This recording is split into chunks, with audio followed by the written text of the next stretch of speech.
Masih banyak kekristenan yang keliru memahami kemuliaan yang dimiliki oleh Yesua. Kekristenan menganggap bahwa kemuliaan Yesua ketika bangkit dari kematian dan naik ke sorga, Yesua menggunakan kealahannya sebagai Allah Bapa. Ini sangat keliru, saudara. Di dalam Yohanes 17 ayat 5, Yesua justru meminta kepada Bapanya untuk permuliakan aku padamu dengan kemuliaan yang kumiliki di hadiratmu sebelum dunia ada. Jadi Yesua meminta kepada Allah Bapanya. Bagaimana mungkin Yesua itu adalah Allah Bapa?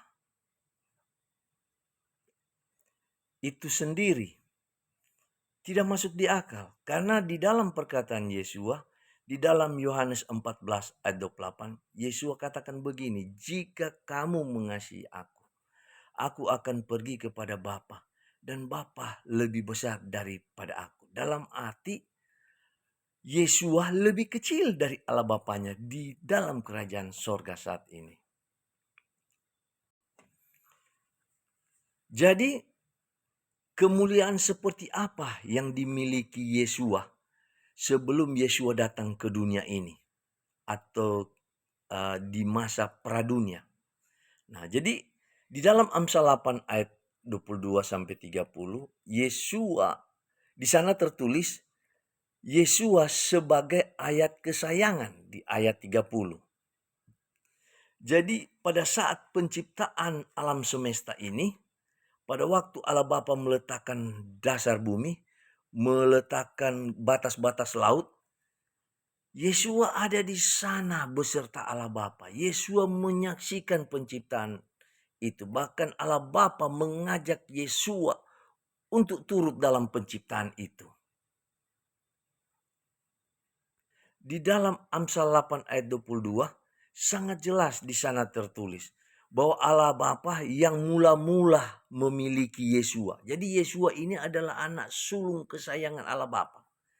Yang pertama diciptakan oleh Allah Bapa. Dan bersama Yesua, Allah Bapa mengajak dalam penciptaan. Ada satu ayat di dalam Yohanes 5 ayat 19 sampai 26. Ini peristiwa di mana Yesua menceritakan keadaannya bersama Allah Bapa. Di sana tertulis begini. Aku tidak dapat melakukan sesuatu dari diriku sendiri jika aku tidak melihat Bapa mengerjakannya.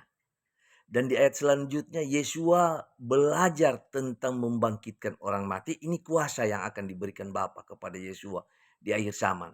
Jadi Yesua belajar menciptakan dari orang mati dari sorga. Karena Yesua melihat Bapa mengerjakan itu katanya. Dan diberikan kuasa penghakiman yang adil. Coba Anda baca ayat di situ. Dan di ayat 26 dikatakan begini. Sebab Bapa memiliki hidup dalam dirinya sendiri dan diberikan kehidupan kepada anak. Jadi Bapa punya pribadi sendiri, oknum pribadi sendiri. Yesua juga adalah oknum pribadi sendiri. Tetapi mereka satu dalam maksud dan tujuan misi rencana keselamatan. Jadi ketika Yesua berada di sorga, Yesua tidak menyangkal eksistensi Allah Bapanya itu memang ada. Nah, setelah Yesua diutus Bapanya dari sorga datang ke bumi, Yesua juga tidak pernah menyangkal eksistensi keberadaan Allah Bapanya. Kita bisa baca itu di dalam Lukas 10 ayat 21. Yesua katakan begini, Aku bersyukur kepadamu Allah Bapa Tuhan langit dan bumi.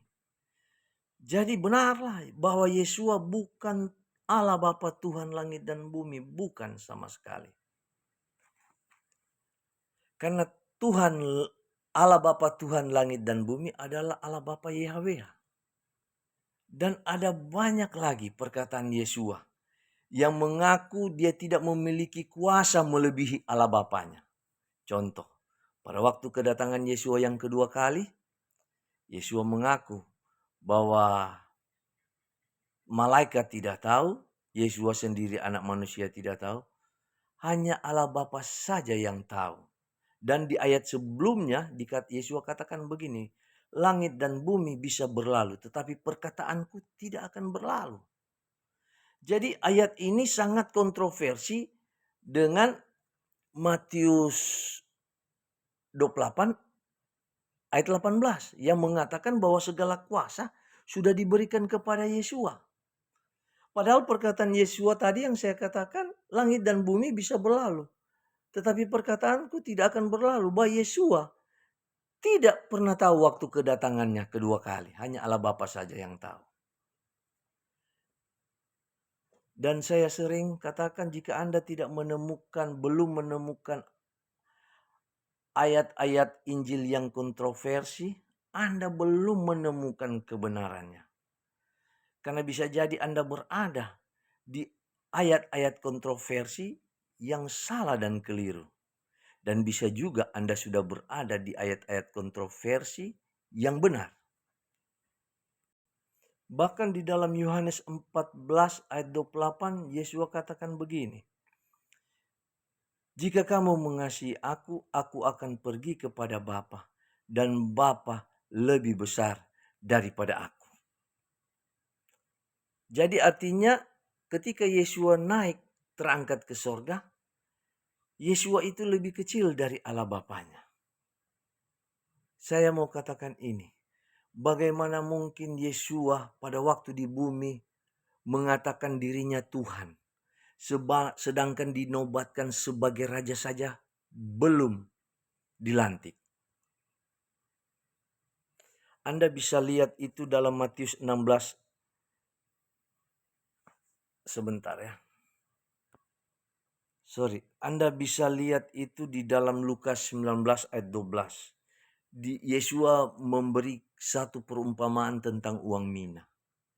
Yesus katakan ada seorang bangsawan, dia akan pergi ke negeri jauh dan dia dinobatkan di sana menjadi raja. Dan setelah dinobatkan jadi raja, dia akan kembali. Jadi saat di bumi, Yesus bukan Tuhan. Tetapi beliau adalah Tuan yang dihormati. Seperti Abraham adalah Tuan yang dihormati. Raja Daud adalah Tuan yang dihormati. Dan Raja Saul atau raja-raja di Israel ada Tuan yang dihormati. Tetapi Yesus bukan Tuhan langit dan bumi. Bukan Allah Bapa langit dan bumi.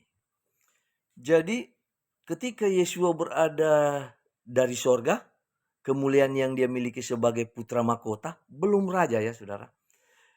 Yesus tidak pernah menyangkal eksistensi Allah Bapanya. Ketika Yesus datang ke bumi, diutus, Yesus pun tidak pernah menyangkal eksistensi Allah Bapanya. Dan ketika Yesus kembali lagi bangkit dari kematian dan terangkat kembali naik ke sorga, Yesus tidak pernah menyangkal Allah Bapanya. Anda bisa baca itu dalam Wahyu 3 ayat 2. Yesus katakan begini, barang siapa menang, ia akan duduk bersama di tahtaku. Seperti aku duduk bersama Allah Bapakku di tahtanya. Jadi di sorga pun Yesus tidak pernah menyangkal Allah Bapanya. Bahkan saudara, pada waktu kedatangan Yesus kedua kali dalam Matius 16 ayat 27, Yesus katakan, sebab anak manusia akan datang dalam kemuliaan Allah Bapanya. Jadi bagaimana mungkin Anda mengatakan kemuliaan Yesus itu yaitu mengenakan kealahan sebagai Allah Bapa? Ini sangat keliru. Sehingga pada waktu Yesus berada di bumi ini, Yesus adalah penyembah YHWH, Allah Bapa YHWH. Ada salah satu teman saya bertanya begini kepada saya, Daniel, kamu menyembah siapa? Allah Bapa atau Yesus? Saya katakan begini, saya jawab dengan pertanyaan, saya katakan, Yesus menyembah siapa? Kemudian saya sertakan ayat di dalam Yohanes 4 ayat 22, Yesus katakan begini, kamu menyembah yang tidak kamu kenal. Dan Yesus katakan, tetapi kami menyembah yang kami kenal. Sebab keselamatan datang dari bangsa Yahudi. Yesua mengatakan kami menyembah, yang kami kenal artinya Yesua dan para muridnya menyembah Allah Bapa Yahweh. Jadi jika Yesua menyembah Allah Bapa Yahweh, saya pun bersama murid dan muridnya Yesua dan Yesua menyembah kepada Allah Bapa Yahweh. Jadi yang saya mau katakan ini, jangan salah alamat penyembahan Anda. Jangan salah alamat ibadah Anda. Jangan salah alamat doa Anda. Semua harus ditujukan kepada Allah Bapa, Yahweh, Tuhan langit dan bumi, Allah Bapanya, Yesua dan para murid. Untuk lebih jelasnya, Anda bisa tonton video saya tentang manusia durhaka. Yesua adalah anak yang berbakti dan bukan anak yang durhaka. Karena sejak di sorga, dari sorga, di bumi hingga kembali ke sorga dan akan datang kembali, Yesua tidak pernah menyangkal eksistensi keberadaan Allah Bapanya. Tetapi ada banyak orang yang mengaku pengikut Kristus, tetapi mereka adalah manusia durhaka yang menyangkal eksistensi Allah Bapanya Yesua dengan mengatakan bahwa Yesua itulah Allah Bapa itu sendiri. Sangat durhaka. Maka jangan heran saudara.